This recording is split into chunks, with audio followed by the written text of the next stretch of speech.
그 지금 시장에서 장악하고 있는 키워드는 대표님도 아시겠지만 AI잖아요. 네. 바이오도 AI가 대세인데 사실 작년까지 루닛, 뷰노, JLK 이런 종목들 네. 달려가다가 네. 좀 오랜 기간 좀 쉬고 있거든요. 네. 이쪽의 경쟁력은 여전히 강하다고 보세요?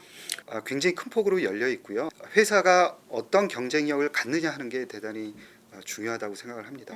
왜 그러냐면 그 신약을 개발하기 위한 네.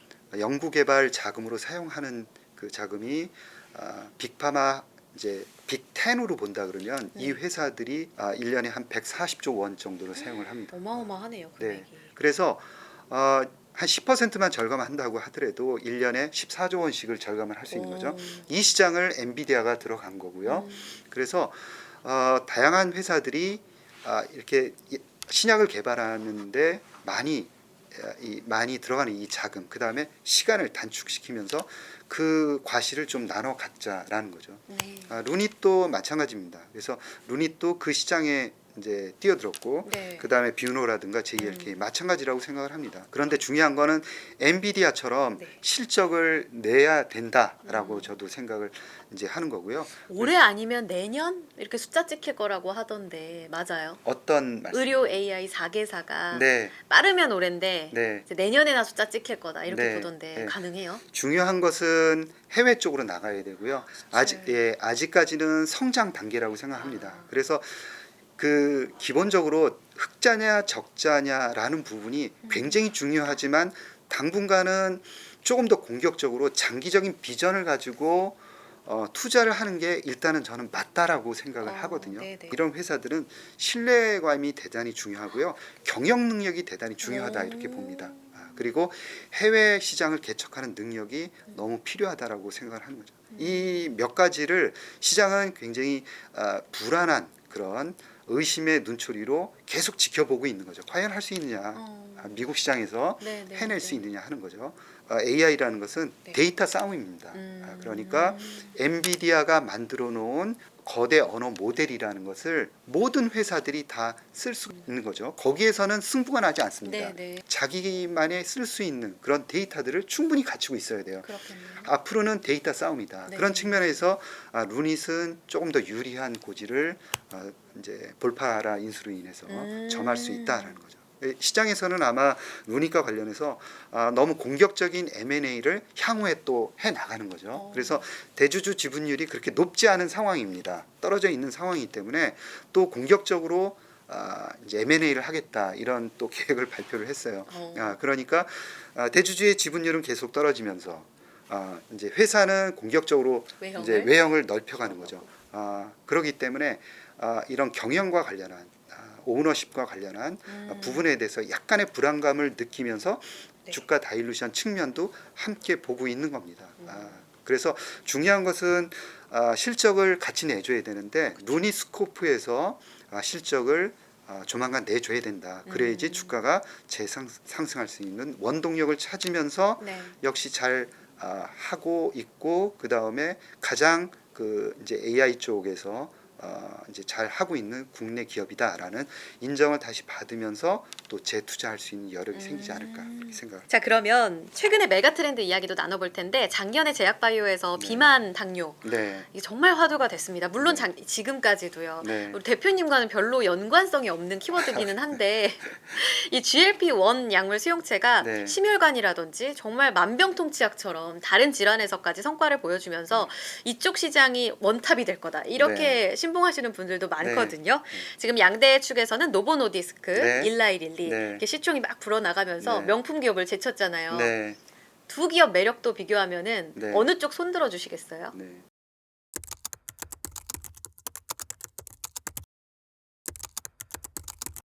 일단은 뭐 답부터 말씀드리면 일라이릴리입니다. 왜요, 대표님? 그 전에 노브노디스크 사장님이신가요? 오셔서 국내의 비만 치료 이제 비만 환자가 40%다 이렇게 말씀하셨는데 그거는 너무 아니지 않나. 믿을 수가 없죠. 네, 믿을 수가 없고요. 뭐 사람들이 이렇게 지나다니면서 네. 40%다? 너무 날씬한데. 이거는 아닙니다. 내장 네. 비만인가요? 그럴 것 같고요. 그런데 포인트가 있다고 생각합니다. 제가 이제 일라이 릴리 쪽을 이제 손을 들어줬는데 네. 일라이 릴리가 지금도 이제 젯바운드 약물이 훨씬 더 치료 효과가 좋게 나오고요. 23% 이렇게 그 체중 감량 효과가 나온다고 하고 위고비가 한 15% 정도 나오고 있죠. 그래서 그것도 그렇지만 뭐 지금 누가 위다 할 것도 없이 지금 만드는 대로 팔려나가고 있습니다. 그래서 거의 2028년 정도까지는 7, 네. 8년까지는 두 회사의 동무대가 될 것이다. 그리고 이제 미국 애널리스트들 이제 예측한 거 보면 2029년 정도 되면 한 19개에서 20개 그 약물들이 나오면서 경쟁을 하는 시장으로 바뀝니다. 2028년이요. 네, 그때나 경쟁이 8, 9년. 8, 9년. 네, 그때나 경쟁이 이제 심해지지. 심해지는 겁니다. 오. 네. 그때까지는 두 회사가 이제 가져갈 투톱 가능성이. 체제로. 네. 그리고 워낙 이제 마케팅 파워가 세고요. 브랜드 이제를 확고하게 가지고 있기 때문에 두 회사입니다. 그리고 중요한 거는 지금 현재 임상 3상 단계, 그러니까 그 다음번에 경쟁할 약물들 중에서도 네. 어느 회사가 가장 잘하고 있느냐? 일라이 릴리와 노보노디스크입니다. 그러니까 그 다음 차세대까지 두 회사가 먹는 겁니다. 양극화네요. 네, 양극화가 돼 있습니다. 그래서 이 레타트루타이드라는 이 약물, 이건 일라이 릴리 거고요. 그 다음에 그 카그리세마라는 약물이 있는데, 요거는 노보노디스크입니다. 노보노디스크 건데 여기에서도 약간 일라이 릴리가 치료 효과가 더 좋아요. 그래서 이런 경쟁 관계에서는 약간 더 좋게 가는데 뭐 그거 얘기할 거 없이 거의 그 당분간은 두 회사가 이 시장을 끌고 간다. 그리고 계속해서 증설을 합니다. 그래서 일라이 릴리 같은 경우에는 100억 달러를 증설을 하겠다 이렇게 얘기를 했거든요. 네. 그러니까 처음에는 아마 30몇억 달러 하겠다라고 얘기하다가 그 후에 뭐 50몇억 달러인가 더 추가해서 아예 100억 달러. 이거는 그 100몇십 년의 그 일라이 릴리 역사상 없는 유례 없는 그런 투자 규모입니다. 어마어마한 거죠. 그래서 거의 이제 이렇게 투자를 할 수 있다는 것은 앞으로 확실하게 우리만이 할 수 있다라는 걸 그냥 보여주는 거죠. 당분간은 일라이 릴리다. 그리고 일라이 릴리의 손을 들어준 또 한 가지 이유는 비만 치료제 말고 알츠하이머 치료제에 대한 두 번째 지금 치료제가 하나 나왔고 네. 에이자이하고 그 다음에 그 바이오젠이 만든 치료제가 하나 나왔고요. 그 다음에 일라이 릴리가 만든 도나네맙의 그 FDA 승인 절차가 남아 있는데 지금 그 자문위원회가 네. 이제 다음 달에 열립니다. 그래서 거기서 나오는 결정이 대단히 이제 중요할 텐데 어찌됐건 이 도나네맙에 대한 기대를 거는 그런 투자자들이 의외로 굉장히 많아요. 미국 쪽에. 그래서 만약에 좋은 결과가 나온다 그러면은 한 차례 더 주가가 반영할 가능성이 있습니다. 이것은 왜냐하면 투자자들의 의도가 더 중요하거든요. 네. 그리고 지금 밸류에이션이 굉장히 높은 상황인데도 불구하고 네, 네. 한 번 더 그렇게 이 결과에 따라서 오를 가능성이 있는 거죠. 약간 더 그 일라이 릴리 쪽이 손을 드는 네 워낙 이제 밸류에이션이 올라와 있는 상황이긴 하지만 네. 유리하다 그렇게 보고 있습니다. 일라이 릴리 승으로 우리 대표님의 선택을 들어봤습니다.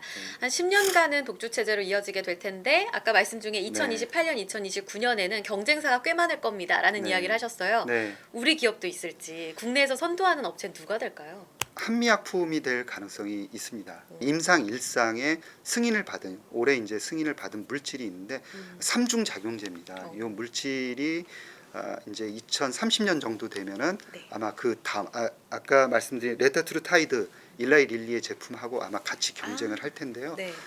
그때 어느 정도 경쟁력이 있는지 뭐 이제 기간이 워낙 많이 남았고 이제 임상 1상이다 보니까 그리고 국내에서 임상 3상을 진행하고 있는 그 약물은 한 10% 정도 체중 감량 효과가 있는 것으로 나오고 있거든요. 그래서 국내 뭐 환자들 이렇게 보면 비만인 분들은 한 10% 정도 이제 빼면은 굉장히 좋은 분들이 많죠. 네. 그리고 이거는 그냥 먹는 게 아니라 비만이라는 그런 그 기준에 적합해야 됩니다. 물론 모든 사람들이 보면 약간 나는 좀 뚱뚱해 그러면 다 이거 먹고 빼야 된다 이렇게 생각하시는데 네네. 그런 게 아니죠. 처방을 받아야 됩니다. 그렇기 때문에 이제 그냥 막 먹는다 이렇게 생각하시면 안 되는 거죠. 못 먹을 수도 있습니다. 그래서 가격 경쟁력만 있다 그러면 충분히 일라이릴리나 젯바운드 대비해서 한 10% 정도, 예를 들어서 체중을 15% 뺀다 그러면 굉장히 약간 무섭지 않습니까? 그렇죠? 그래서 5%에서 한 7% 정도 이 정도를 원하시는 분들이 꽤 있으시더라고요. 10% 그러면은 약간 난좀 부담스럽다. 부담스럽고 네, 부담스럽다. 조금만 감량하고 싶어. 네. 건강하게 감량할래. 이런 분들도 분명히 있어요. 예, 그 다음에 이 GLP-1 계열을 먹으면 근육에 손실이 있습니다.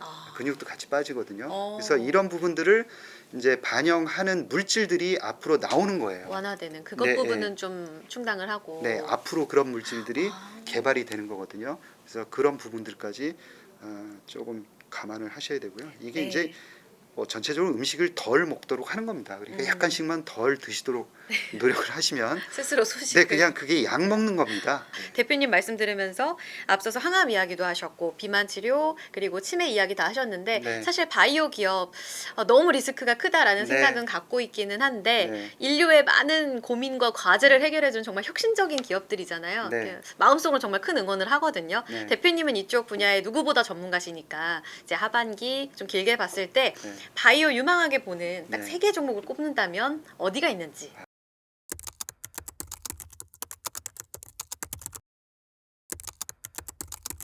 제 듣고 우선은 싶습니다.